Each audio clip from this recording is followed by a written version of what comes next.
Innal hamdalillah nahmaduhu wa nasta'inuhu wa nastaghfiruh wa na'udzu billahi min shururi anfusina wa sayyiati a'malina may yahdihillahu fala mudilla lahu wa may yudlil fala hadiya lahu wa ashhadu an la ilaha illallah wahdahu la syarika lah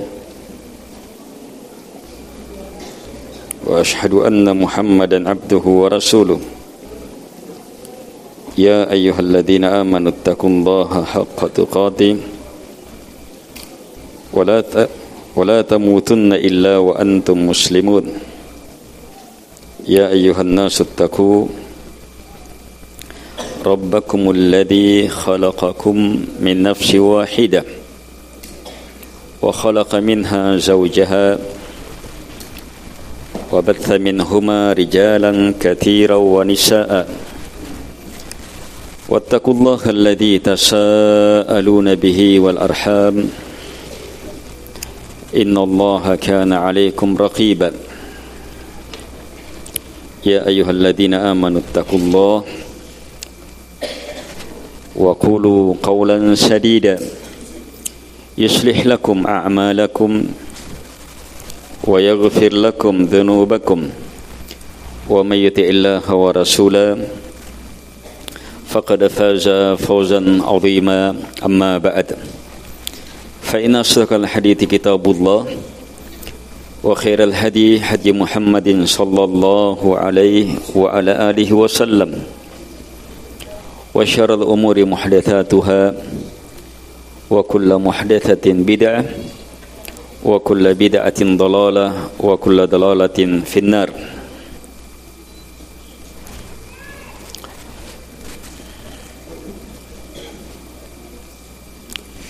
طيب,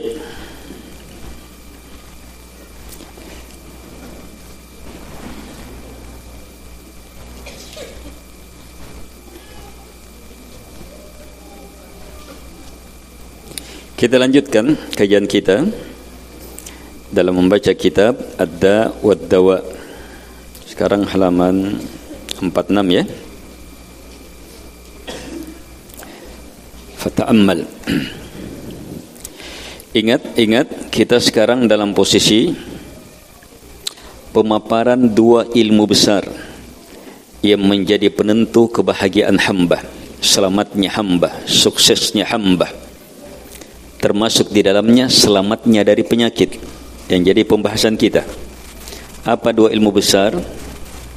Ibnu Qayyim rahimahullahu ta'ala jelaskan. Yang pertama, pahami rincian sebab.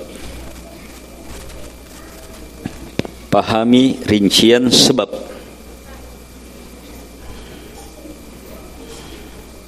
Yang kedua, waspadai mughalatat an-nafs. Waspadai perdayaan jiwa.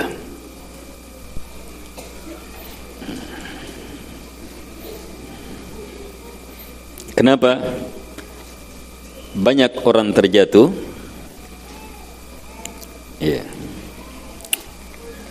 Banyak orang terjatuh karena tidak tahu bahwa itu adalah jalan ketergelinciran. Sehingga perlu tahu sebab yang bisa menggelincirkan. Banyak orang yang terjatuh karena tidak tahu jalan kebenaran. Sehingga kita perlu tahu jalan kebenaran. Ini yang pertama yang boleh sebutkan.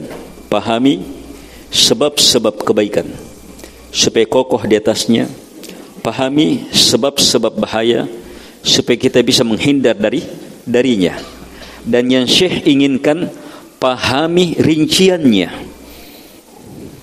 Sebab kadang orang sudah tahu kalau syirik, pasti celaka. Tapi dia tidak tahu rincian syirik, akhirnya tetap terjatuh ke dalam kesyirikan. Kadang orang sudah tahu bertauhid selamat, tapi dia tidak tahu rincian tauhid sehingga tetap tidak bisa mewujudkan tauhid dengan benar. perlu dipahami rincian-rinciannya. Dan Syekh mengingatkan yang paling sempurna dalam mengurai perkara ini secara rinci adalah Al-Quran, sunnah Nabi sallallahu alaihi wasallam. Kemudian bisa dilihat dalam kenyataan. Yang kedua, walaupun orang sudah tahu sebab bahaya secara rinci, tetap bisa terjatuh. Kenapa? Tertipu oleh tipuan-tipuan jiwa. Ini yang kita bahas sekarang ini, lama ini. Tertipu dalam tipuan-tipuan jiwa. Lihat lebih jauh, kata beliau, fata'ammal hadal mawdi' wa ta'ammal shiddatal hajati ilaih. Cermati perkara ini, cermati besarnya keperluan akan ilmu terhadap perkara ini.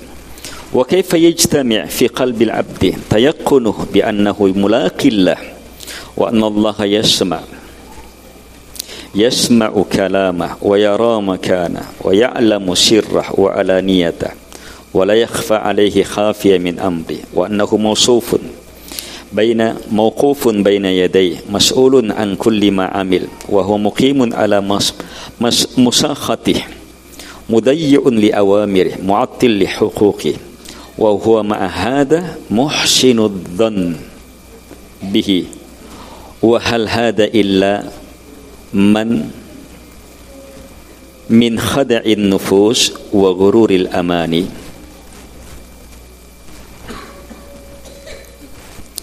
Kata beliau, ini berarti kita masih dalam uraian tipuan jiwa dalam bentuk berbaik sangka. Tipuan jiwa dalam bentuk berbaik sangka kepada Allah. Dia terjatuh ke dalam dosa, apa dalam fikirannya? Allah Maha Baik. Apalagi kalau sudah dapat dalil, saya sesuai dengan sangkaan hamba. Selama hamba bersangka baik, sudah pasti baik itu, tidak akan diapa-apai itu. Akhirnya apa? Terus saja berbuat dosa. Allah kan Maha Baik. Yang penting saya tetap baik sangka, Allah akan ampuni, pasti saya akan diampuni itu. Allah tidak akan siksa saya, pasti saya tidak akan disiksa itu. Sebab Allah Maha Baik. Allah bilang sesuai dengan sangkaannya. Akhirnya apa? Terus terjatuh ke dalam dosa. Terus terjatuh ke dalam dosa. Walaupun dia tahu itu dosa. Kenapa terjatuh? Tertipu oleh tipuan perdayaan jiwa. Sekarang kata Syekh, cermati perkara ini lebih dalam. Bagaimana dalam hati seorang hamba yang sudah yakin pasti berjumpa dengan Allah. Yakin Allah melihat, Allah mendengar ucapannya, Allah melihat tempatnya, Allah mengetahui yang tersembunyi dan yang dia nampakkan. Tidak ada satu pun tersembunyi dari urusannya dari Allah Subhanahu wa taala. Yakin bahwa dia akan diperhadapkan di hadapan Allah Subhanahu wa taala. Yakin dia akan ditanya terhadap semua yang akan dia amalkan. Tapi bersama dengan itu, terus dia lakukan apa yang Allah murkai. Menyia-nyiakan perintah Allah, menyepelekan, tidak mengindahkan hak-haknya Allah. Bersamaan apa alasannya? Allah Maha Baik. Ini sesuatu yang sangat mengherankan. Kenapa bisa terkumpul ini?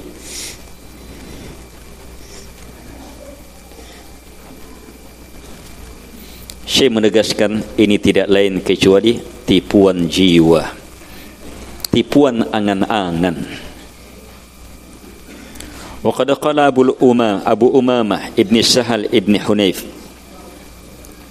Abu Umamah rahimahullahu taala mengatakan, dakhaltu ana wa Urwah bin Zubair ala Aisyah radhiyallahu anha. Saya pernah masuk bersama Urwah bin Zubair kepada Aisyah radhiyallahu anha. Qalat, beliau berkata, "Lau ra'aituma Rasulullah sallallahu alaihi wasallam fi maradillah wa kanat indi sittatu dananir aw sab'ah fa amarani Rasulullah sallallahu alaihi wasallam an ufarriqaha qalat fashaghalani waj'un nabi sallallahu alaihi wasallam hatta afah thumma sa'alani anha faqala ma fa'alti qala akunti farraqti sittah ad-dananir faqultu la wallahi laqad shaghalani waj'uk qalat fada'a biha fawada'aha fi kaffi faqala ma dhannu nabiyillah law laqiya Allah wa hadhihi indah wa fi lafz ma dhannu Muhammad bi rabbih law laqiya Allah wa hadhihi indah faya Allah ma dhannu ashabil kaba'ir wa dhalama billah idza laquh wa madhalimul ibad indahum fa in kana yanfa'uhum qawluhum hassanna dhununana bik lam yu'adzab zalimun wala fasiq falyasna'il abdu ma sya' wal yartakib kullama nahahu Allahu an wal yuhsin dhannahu billah fa innan nar la tamassah fa subhanallah ma yablughul ghurur bil abd. Kata beliau rahimahullahu taala, beliau datangkan peristiwa yang Nabi sallallahu alaihi wasallam alami untuk memahamkan bagaimana berbaik sangka yang benar itu. Kata beliau, Abu Umamah dan Urwah berkata, saya masuk menjenguk, menziarahi Aisyah radhiyallahu anha. Kemudian beliau berkata, seandainya engkau berdua melihat Rasulullah sallallahu alaihi wasallam dalam kondisi sakitnya. Ini yang nampak sakit mewafatnya Nabi sallallahu alaihi wasallam. Bagaimana saat itu? Di sisi saya ada 6 dinar atau 7 yang Nabi perintahkan saya untuk membagi-baginya. 6 dinar sedikit, bukan 100, bukan 1000, hanya 6 dinar. Terus kata Aisyah, sakitnya Nabi saat itu membuat saya sibuk mengurus Nabi sampai Allah Subhanahu wa taala hilangkan sakit itu. Jadi dalam kondisi Nabi lebih tenang, hilang sakitnya. Setelah hilang sakitnya, Nabi langsung bertanya kepada saya, apa yang kamu telah lakukan? Kamu sudah bagi 6 dinar itu?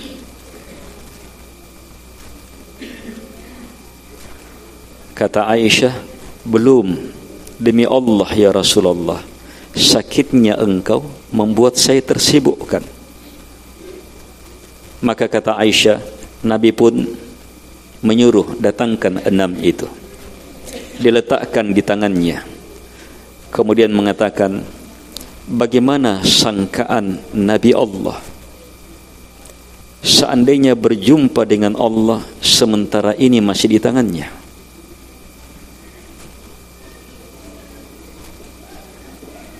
Nabi tidak bisa berucap-ucap di hadapan Allah Subhanahu wa taala sementara amanah 6 dinar ini belum terbagi.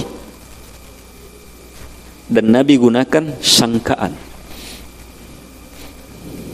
Ini menyangka yang benar ini nih. Kalau orang benar sangkaannya kepada Allah Subhanahu wa taala saat akan berjumpa dengan Allah Subhanahu wa taala, itu takut itu dengan perkara yang walaupun kecil.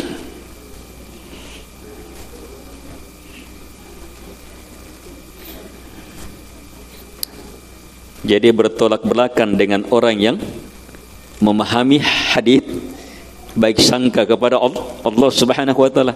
Justru apa sangkanya dia? Oh biasa aja, Allah Maha baik itu. Santai saja. Bertolak belakang. Nabi justru sangkaan, weh bagaimana nanti nih? Weh di hadapan Allah, nah ini masih ada, ini belum terbagi. amanah. Padahal ini apa? Tidak terbagi karena uzur lagi. Bukan disengaja. Itu pun hanya 6.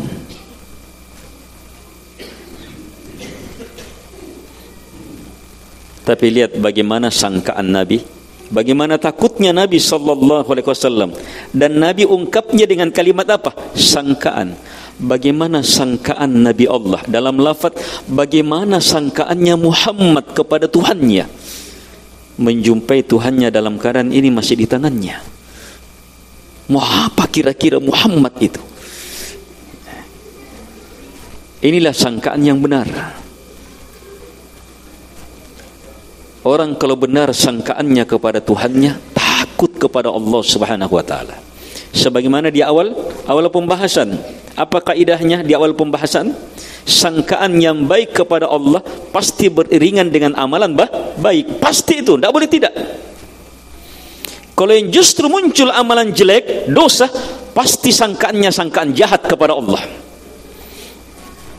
Tapi kalau dia bilang ini sangkaan baik, itu tipuan jiwa. Setelah itu langsung Ibnu Qayyim rahimahullahu ta'ala mengatakan, maka ya Allah, kata Ibnu Qayyim, bagaimana sangkaannya pelaku dosa besar, pelaku kesyirikan yang menzalimi Allah saat berjumpa dengan Allah, sementara kezaliman terhadap hamba masih mereka miliki.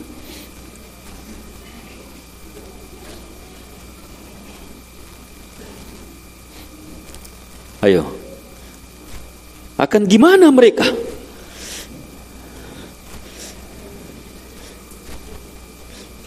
Padahal ini apa? Ini yang seperti ini belum masuk ke dalam kezaliman. Sebab tertunda karena apa? Uzur. Aisyah sibuk apa? Nabi sakit ini, siapa yang rawat? Tapi itu pun Nabi, wih, bagaimana nanti sangkaannya Muhammad SAW kepada Tuhannya? Sehingga bagaimana kondisi pelaku dosa-dosa besar yang merampok, mengambil, menipu hartanya orang, atau yang menzalimi Allah, melakukan kesyirikan.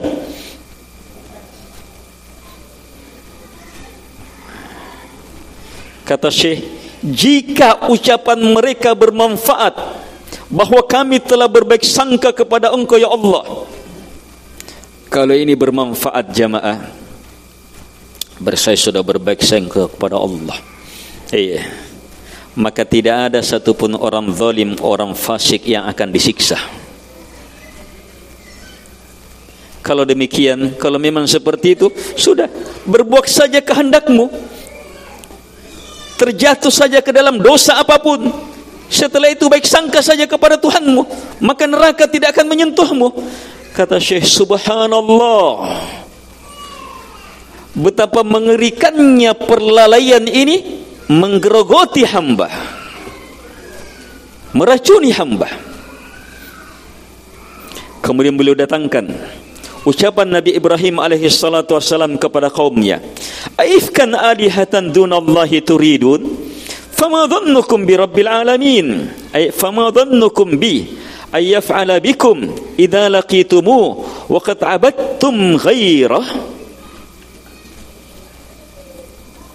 Kata beliau, di sisi lain Nabi Ibrahim alaihi salatu wassalam, Khalilullah, orang yang paling dicintai oleh Allah Subhanahu wa taala, itu berkata kepada kaumnya, apakah Tuhan-Tuhan yang kalian dustakan itu, yang kalian anggap selain Allah Subhanahu wa taala, yang kalian inginkan?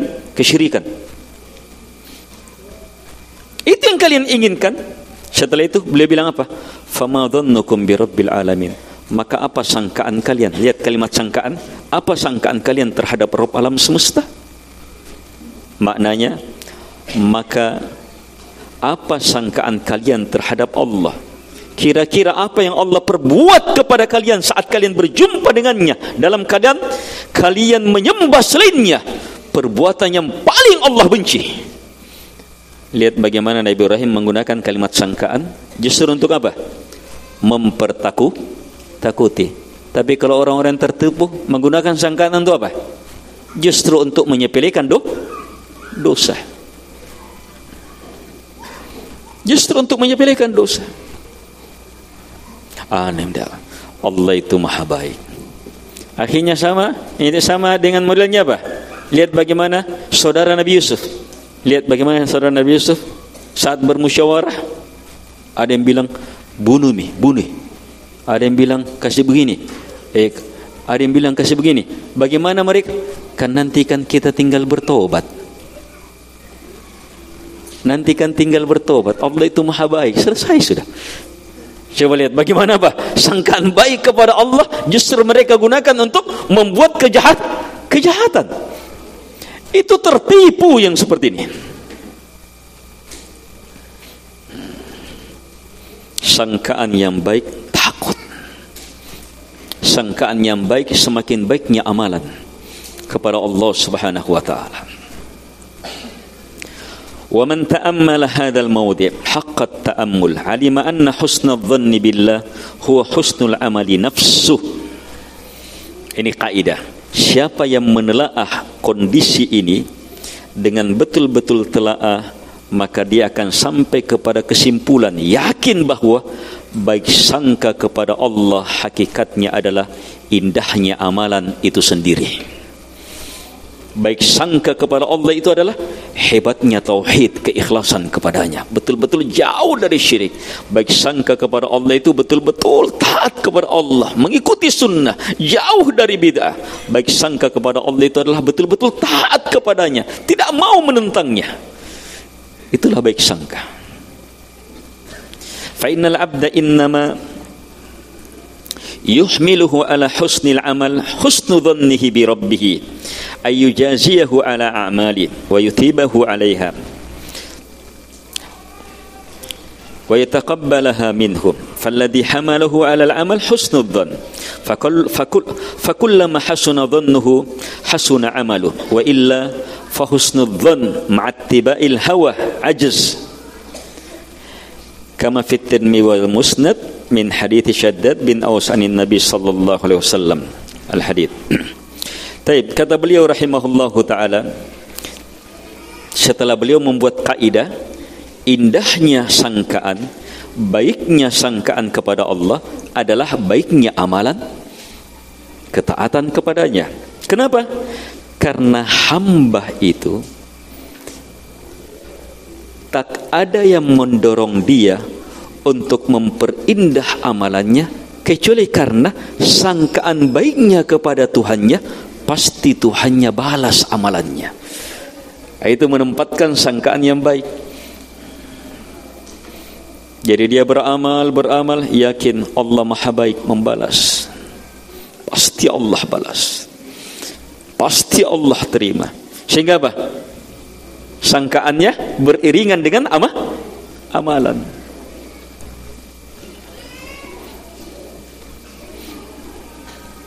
Jadi yang mendorong untuk beramal adalah baik sangka itu sendiri. Sehingga kapan semakin baik sangkanya, pasti semakin baik amalannya.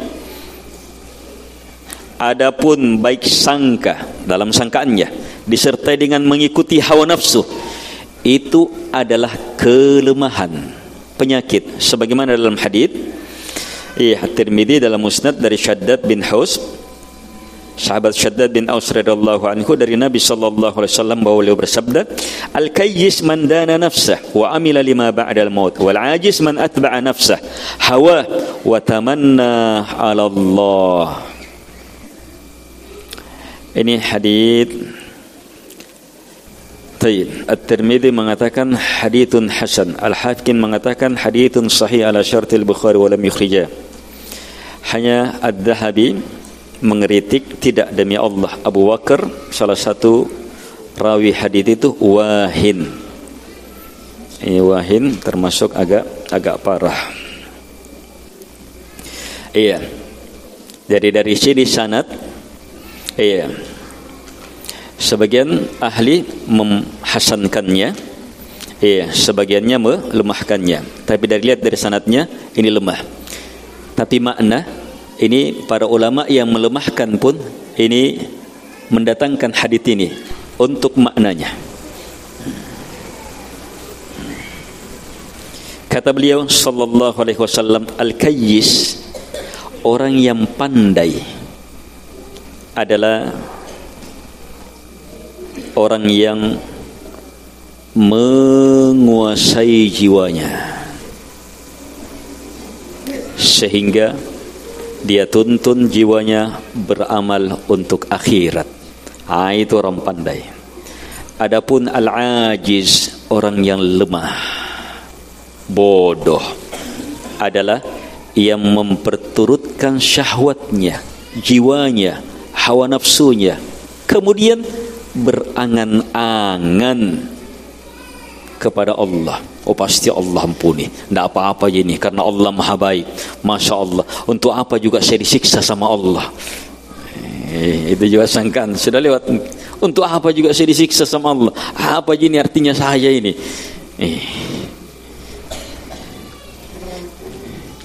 Lihat hadits yang di atas, takutnya Nabi Ibrahim. Lihat bagaimana takutnya Nabi Muhammad sallallahu alaihi wasallam. Iya, padahal perkara itu perdayaan jiwa. Waspada ikhwah. Ini perdayaan ini, iya, orang bodoh bahkan orang berilmu kena. Orang yang baru belajar, yang lama pun belajar bisa kena. Yang selamat yang Allah Subhanahu wa taala selamatkan.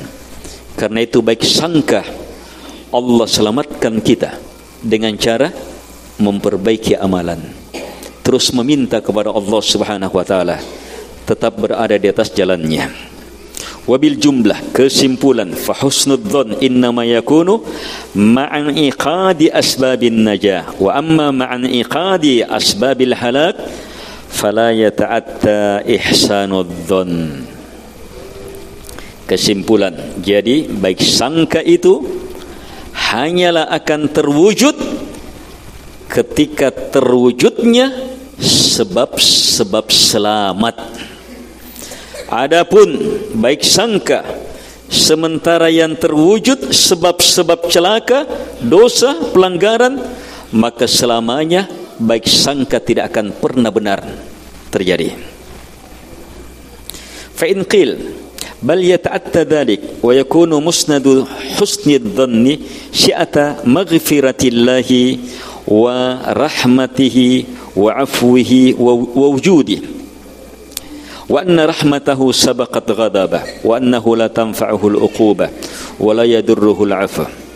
Qila al-amru hakadha wallahu fawqa dhalik wa ajal wa akram wa ajwad wa arham, walakin innama yad'u dhalika fi mahalli al-la'iq bihi fa innahu subhanahu mawsufun bil hikmah wal izza wal intiqam wa shiddatil batash wa uqubah من يستحق العقوبة فلو كان مؤول حسن الظن على مجرد صفاته وأسمائه لاشترك في ذلك البر والفاجر والمؤمن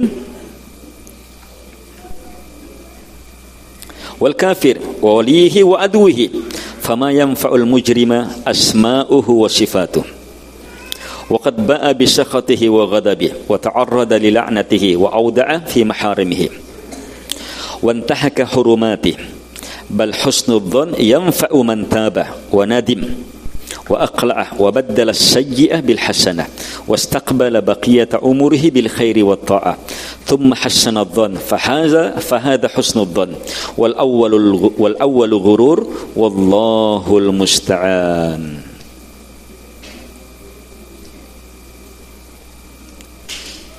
طيب, kata beliau rahimahullahu ta'ala, jika ada yang mengatakan, tadi saya bilang, kalau baik sangka diiringi dengan terjatuh ke dalam sebab-sebab binasa, itu baik sangka tidak akan pernah terjadi. Kalau ada yang bilang, terjadi baik sangka, kemana sandarannya? luasnya ampunan Allah, luasnya rahmat Allah, luasnya maha maafnya Allah, luasnya maha baiknya Allah. Sandarannya adalah rahmat Allah mengalahkan murkanya. Sandarannya adalah Allah menyiksa tidak akan memberi manfaat kepadanya, dan saat Allah memaafkan tidak membahayakan juga Allah. Sehingga tidak apa-apa kalau saya dimaafkan, sebab tidak akan membahayakan juga Allah Subhanahu wa taala. Kata Syekh, jawabannya, apa yang diucapkan di atas benar. Bahkan Allah lebih dari apa yang diucapkan di atas. Allah itu lebih mulia daripada pemuliaannya kita, lebih agung daripada pengagungannya kita, lebih baik daripada sangkaan kita, lebih merahmati daripada gambaran kita bagaimana rahmatnya Allah Subhanahu wa taala. Allah di atas semua itu. Hanya letakkan ilmu ini pada tempatnya yang benar. Karena mereka berdalil dengan sifat Allah, maka lihat sekarang Syekh masukkan apa? Ingat, tempatkan pada tempatnya yang benar. Karena Allah Subhanahu wa taala itu juga disifati dengan apa? Maha bijaksana. Allah disifati juga dengan maha perkasa, menundukkan. Allah juga disifati dengan intiqam, membalas, menyiksa, sangat keras siksaannya. Allah juga disifati dengan apa? Menyiksa orang yang pantas mendapatkan siksaan. Bahkan Allah tegaskan dalam Al-Quran, inna adabi huwal adabus syadid. Adabku sangat keras. Allah sifati dengannya syadidul iqab, sangat keras siksaannya. Maka kalau seandainya tempat kembalinya baik sangka hanya sekedar sifat tertentu saja, maka apa? Orang baik, orang fajir, orang beriman, orang kafir, wali Allah, musuh Allah akan sama. Sementara baik sangka ini, tidak mungkin orang musyrik, orang kafir, orang munafik memilikinya. Dalam Al-Quran, orang musyrik, orang munafik itu disifati dengan apa? Buruk sangka kepada Allah Subhanahu wa taala. Berarti salah sangkaan seperti itu. Kata beliau, paham mereka terhadap nama dan sifat Allah Subhanahu wa taala tidak akan memberi manfaat kepada orang yang jahat itu. Dalam keadaan dia telah menjatuhkan dirinya terhadap murka Allah, memperhadapkan dirinya terhadap laknat Allah, menjatuhkan dirinya kepada hal-hal yang Allah larang, menjatuhkan dirinya kepada hal-hal yang Allah Subhanahu wa taala jaga. Bahkan baik sangka itu hanya akan bermanfaat. Ini kalau mau baik sangka saat terjatuh ke dalam dosa, baik sangka itu akan muncul benar untuk orang yang bertaubat, untuk orang yang menyesal, untuk orang yang meninggalkan dosa, kemudian dia baik sangka Allah akan ampuni, untuk orang yang mengganti kejelekan dengan kebaikan, untuk orang yang sebelumnya penuh dengan dosa, maka selanjutnya apa? Umurnya yang tersisa digunakan untuk kebaikan, untuk ketaatan, kemudian dia berbaik sangka kepada Allah. Allah akan ampuni saya. Allah. Inilah kata beliau baik sangka yang benar. Adapun yang pertama itu gurur, perdayaan syaitan, tipuan syaitan. Wallahul musta'an, dan hanya kepada Allah kita meminta pertolongan. Di akhir pembahasan beliau mendatangkan ilmu besar. Kata beliau, wala tastatil hadzal fasal. Jangan kamu menganggap pembahasan ini terlalu panjang. Fa innal hajata ilaihi syadidah likulli ahad. Karena perlunya orang terhadap ilmu ini sangat luar biasa bagi setiap orang. Jadi farqun baina husni dhanni billah wa bainal ghirrati bihi. Bedakan antara baik sangka kepada Allah Subhanahu wa taala dengan terpedaya, dengan tipuan perdayaan jiwa.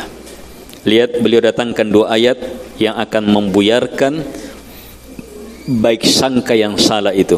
Allah Subhanahu wa taala berfirman, innal ladina amanu wal ladina hajaru wajahadu fi sabilillah ulaika yarjuna rahmatallah. Lihat, sungguh orang-orang yang beriman, terus dan orang-orang yang berhijrah terus, dan orang-orang yang berjihad mengerahkan segenap kemampuannya, harta dan jiwanya di dalam Allah Subhanahu wa taala, ulaika yarjuna rahmatullah, mereka inilah orang yang benar senantiasa mengharapkan rahmat Allah Subhanahu wa taala. Lihat, Allah menjadikan mereka ini adalah ahlur raja, orang yang benar sangkaannya, benar harapannya. Ketika terpenuhi apa? Tiga. Bukan battalin al-fasiqin, orang-orang yang melalaikan, menyanyiakan, mengenteng-entengkan perintah Allah, agama Allah, orang-orang yang terjatuh ke dalam dosa. Kemudian Allah itu maha baik, dawasnya. Jadi banyak sekali orang terjatuh ke dalam dosa. Dosanya Allah itu maha baik, saya tidak perlu nasihatmu, Allah itu maha baik. Terjatuh terus dalam dosa.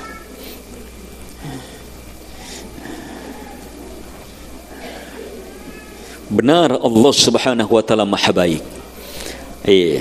Dan maha baiknya Allah Subhanahu wa taala mengampuni orang-orang yang bertaubat. Maha baiknya Allah Subhanahu wa taala menuntun orang-orang yang mau kembali.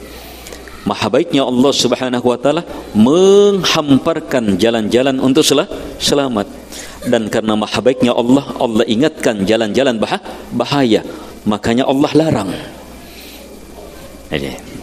Di ayat yang kedua beliau sebutkan, "Tsumma inna rabbaka lilladzina hajaru min ba'di ma futinu thumma jahadu wa sabaru inna rabbaka min ba'diha laghafurur rahim." Sungguh Rabb engkau terhadap orang-orang yang hijrah setelah difitnah, tapi mereka hijrah. Lihat bagaimana orang yang hijrah di zaman Nabi, terfitnah agamanya, diancam mau dibunuh, akhirnya apa? Dia tinggalkan rumahnya, anaknya, istrinya, hartanya, kekayaannya. Mereka hijrah, dia tinggalkan karena Allah Subhanahu wa taala. Lihat pengorbanan yang luar biasa itu. Sampai di situ tidak. Tsumma jahadu. Kemudian mereka berjihad, mengerahkan segenap kemampuannya di jalan Allah Subhanahu wa taala. Wasabaru, dan mereka bersabar di jalan itu. Inna rabbaka min ba'diha, sungguh Tuhanmu setelah semua tadi, laghafurur rahim, betul-betul pasti maha memberi ampunan, lagi maha merahmati. Kata Ibnu Qayyim rahimahullahu taala, fa akhbara subhana annahu ba'da hadhihi al-asya' ghafur rahim liman fa'alaha. Di sini Allah mengkhabarkan bahwa setelah semua ini, di sanalah Allah memberi ampunan, merahmati bagi mereka yang melakukannya. Siapa? Yang kokoh di atas tauhid, diganggu dalam tauhid, diancam dalam bertauhid supaya kembali musyrik, kembali dalam kesesatan, dan mereka tinggalkan semua itu untuk selamatnya agamanya. Tapi tidak sampai di situ, mereka berjihad dan mereka menghadapi tekanan dan mereka bersabar di atas semua itu. Inilah katanya, inilah yang disebutkan akan mendapatkan ampunan, akan mendapatkan rahmat. Kalau digabung dengan di atas berarti 4. Ada sabar di sini. Beriman, berhijrah, berjihad, bersabar di jalan Allah Subhanahu wa taala, itulah yang dipastikan Anda akan mendapatkan ampunan. Jadi orang yang baik sangka kepada Allah Subhanahu wa taala, yang akan terhampar untuknya ampunan dan rahmat Allah Subhanahu wa taala, itu apa? Yang menempuh jalan-jalan ampunan dan rahmat Allah Subhanahu wa taala. Jadi kata beliau, orang yang berilmu itu menempatkan harapan pada tempatnya, sementara orang yang bodoh tertipu menempatkan harapan fi ghairi mawadi'ih, pada selain tempatnya. Selesai fasal ini, beliau masuk ke fasal baru tentang sandaran. Mirip di atas, tapi di sini dirinci lebih dalam dengan metode yang lain. Mirip di atas, tapi di sini beliau bantah, rinci dengan metode yang lain. Itu apa? Bersandarnya orang-orang terhadap rahmat Allah, maha maafnya Allah, kebaikannya Allah, dan mereka tetap terjatuh ke dalam dosa. Ini beliau akan bantah lebih jauh lagi. Tapi yang di atas, itu yang di atas khusus kata baik sangka, husnudzon. Sebab dalam hadis ana inda dhanni abdi bi, saya sesuai sangkaan hamba kepadaku. Jadi dia pahami, selama saya baik sangka kepada Allah, pasti Allah berbuat baik kepada saya, walaupun apa yang saya lakukan. Justru itu buruk sangka. Ini yang Syekh jelaskan di sini. Nah, sekarang langsung khusus orang bersandar terhadap rahmat Allah, ampunan Allah, maha baiknya Allah, tapi terjatuh ke dalam dosa. Ini tipuan. Dan sudah ada bantahannya dua ayat yang di atas. Siapa yang mendapatkan ampunan? Siapa yang mendapatkan rahmat? Siapa yang dijadikan sebagai ahlur raja? Ulaika yarjuna rahmatullah. Mereka yang beriman, berhijrah, berjihad, bersabar di jalan Allah Subhanahu wa taala. Ini harus ditempuh jamaah. Baik, insyaallah taala kita akan urai nanti di pertemuan selanjutnya. Sekian, subhanakallahumma hamdik, asyhadu an la ilaha illa anta astaghfiruka. Assalamualaikum warahmatullahi wabarakatuh.